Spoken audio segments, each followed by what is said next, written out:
am na erreur boo xamante ni ñu bari dañ koy def mooy ci weeru koor bu ñuy naafile da ngay dégg ñu ne comme tey ñu ne tey mooy guddi fukk ak ñaar wala tey mooy guddi fukk ak ñett nañu jàng suratul fatiha bu ñuy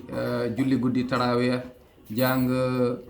suratu yaasin jàng ceci et cela ñu ne suba lii la ñuy jàng ginnaaw suba lii la ñuy jàng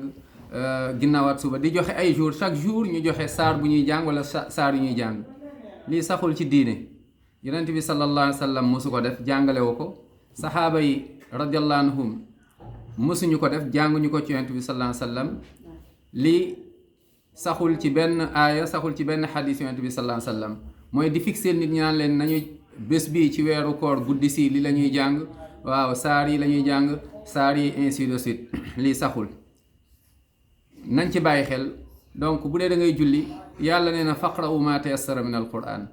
donc ku nekk na jàng lu mu mën ci biir alquran ginnaawam jàngee fatiha alhamdulillah borom bi subhanahu wa taala laa yukallifu llahu nafsan illa wusaha yàlla teguñu lu ñu àttanul lu ñu yàlla tegul nag kon du keneen wala ñeneen ñooñu ko war a mën a sas kon le fait que nga naan guddi gii lii la ñuy jàng na nga jàng saar bi na nga jàng lii la ñuy jàng guddi